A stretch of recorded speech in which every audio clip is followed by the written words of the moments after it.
Discovery On. Le 14 juillet 2019, sur la rive du lac Kankaria à Ahmedabad en Inde, une attraction géante appelée Discovery balançait un anneau de passager au-dessus d'un parc d'attractions. La machine se composait d'un long bras en acier avec une nacelle circulaire à son extrémité, des rangées de sièges tournés vers l'extérieur, les jambes pendant dans le vide. À l'approche du soir, le bras montait de plus en plus haut à chaque oscillation, soulevant les passagers presque à la verticale au-dessus du parc. Depuis le sol, les familles observaient le disque monter et descendre sur fond de ciel brumeux. À chaque cycle, les passagers hurlants étaient emportés au-dessus de la fête foraine, puis ramenés, le bruit des moteurs et du vent se mêlant à la musique venant du bord du lac. Pour les personnes sanglées dans leur harnais, la sensation était un mélange de pause en apesanteur au sommet et de force écrasante en bas, exactement le genre de terreur contrôlée qu'ils étaient venus chercher. À l'intérieur de la nacelle, une trentaine de passagers étaient assis côte à côte. Au sommet de chaque arc, ils restaient suspendus un instant au-dessus du parc, sentant la structure se plier et vibrer sous eux.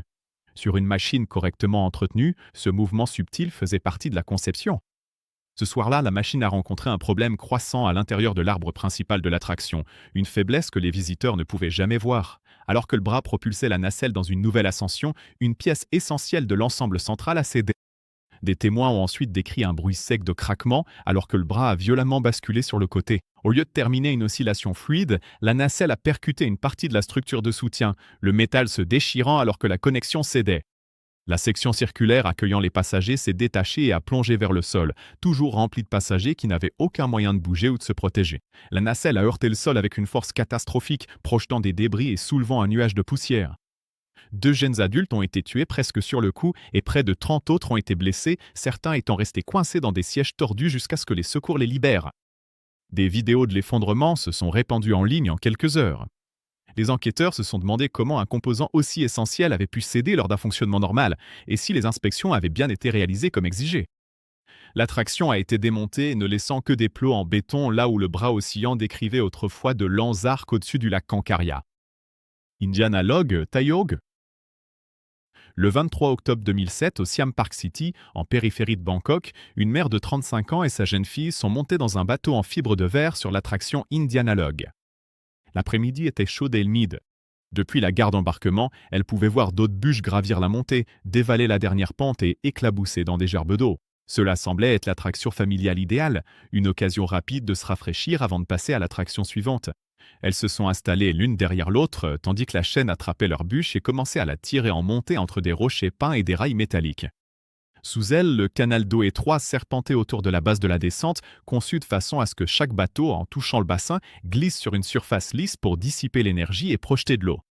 Des pompes, hors de vue, maintenaient l'eau à la bonne profondeur, un système invisible qui devait être parfaitement réglé à chaque arrivée dans le bassin. Dans le parc, la musique et les cris se mêlaient au grondement mécanique des moteurs.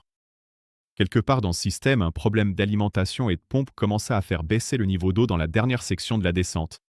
Les visiteurs dans la file d'attente ne pouvaient pas voir ce changement. Les bûches disparaissaient toujours par-dessus le rebord, et de loin, l'arrivée dans l'eau semblait presque identique, même si de plus en plus de fonds nus apparaissaient lentement. Lorsque la bûche de la mer atteignit le sommet et bascula dans la descente, il n'y avait pas assez d'eau en bas pour l'accueillir. Au lieu de glisser sur un bassin plein, le bateau s'est violemment écrasé sur la surface découverte du canal. Le choc a projeté les passagers vers l'avant, leur tête et leur poitrine heurtant l'intérieur du tronc et les uns les autres. Au fond, le bateau tangua de nouveau et les cris de surprise se transformèrent en panique. La mère a succombé à ses blessures et est décédée à l'hôpital quelques heures plus tard, tandis que 5 autres passagers, dont des enfants, ont été grièvement blessés par une défaillance invisible depuis la file d'attente. Fujin Raijin 2, Japon. Le 5 mai 2007, pendant les vacances de la Golden Week au Japon, le parc des expositions Expoland de Tsuta, dans la préfecture d'Osaka, était bondé de visiteurs. L'une des attractions les plus bruyantes du parc était Fujin Raijin 2, des montagnes russes debout nommées d'après les dieux du vent et du tonnerre. Les cavaliers se tenaient debout sur de petites plaques au sol, les pieds immobilisés, tandis que de lourdes sangles passant par-dessus leurs épaules leur tombaient sur la poitrine. Yoshino Kogawara, une étudiante universitaire de 19 ans, a rejoint ses amis dans la file d'attente. La file serpentait sous les rails verts et blancs, si près qu'ils pouvaient sentir le souffle d'air à chaque passage du train. Chaque fois que les montagnes russes grondaient au-dessus d'eux, les passagers se penchaient dans les virages, les jambes dans le vide, pendant que le train prenait de l'angle. Ça paraissait plus intense qu'un Grand 8 classique, une expérience physique brute de vitesse et de force, qui semblait pourtant bien maîtrisée par l'acier et les systèmes de contrôle. Quand Yoshino est monté dans le deuxième wagon et a verrouillé ses pieds sur la plaque, les harnais se sont abaissés dans un lourd déclic. Le train est sorti de la gare, a gravi la montée puis a plongé dans son premier virage. Le vent frappait le visage des passagers alors que la voile est balancée d'un côté à l'autre. Pendant la première partie du parcours, tout semblait aussi sauvage et maîtrisé que promis. Caché sous le train, l'un des essieux qui soutenait l'ensemble des roues du wagon de Yoshino s'affaiblissait depuis des années. Lorsque le train est entré à grande vitesse dans un large virage, la contrainte a finalement poussé le métal fissuré au-delà de sa limite. L'essieu a cédé, le wagon a brusquement dévié sur le côté, heurtant violemment une rambarde.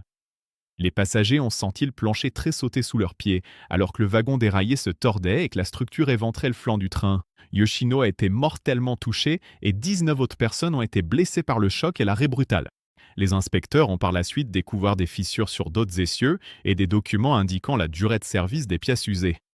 Fujin Raijin 2 n'a jamais rouvert ses portes et Expoland a fermé quelques années plus tard, son terrain désert rappelant le jour où une faille cachée dans l'acier a transformé une attraction de vacances en catastrophe. Rapide de Thunder River, Australie. Le 25 octobre 2016, à Dreamworld sur la Gold Coast australienne, un radeau de 6 personnes sur l'attraction Thunder River Rapids s'est approché du dernier tapis roulant.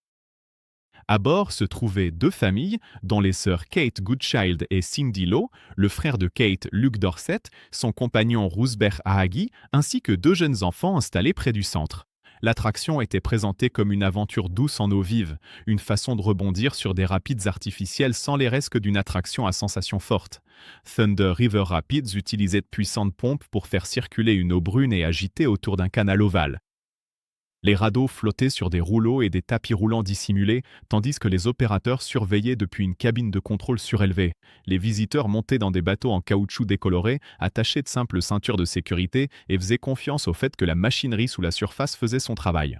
Cet après-midi-là, le radeau de la famille est monté sur le tapis roulant qui transportait les embarcations vers la station de débarquement. Sous la ligne de flottaison, l'une des pompes principales était déjà tombée en panne. Le niveau d'eau à l'extrémité du canal a baissé, laissant apparaître davantage la structure métallique. Un radeau vide s'est retrouvé coincé sur les rails en acier près de la base du tapis roulant, se tordant au travail du passage. Depuis l'intérieur du radeau occupé, il était impossible de voir l'obstacle devant eux, alors que la bande continuait de les entraîner vers l'avant. Dans la salle de contrôle, l'opérateur n'a eu que quelques secondes pour réagir lorsque le radeau occupé a atteint l'embouteillage. Les 2 embarcations sont entrées en collision et se sont retrouvées imbriquées. Puis, poussées vers le haut par le tapis roulant, elles se sont inclinées brusquement.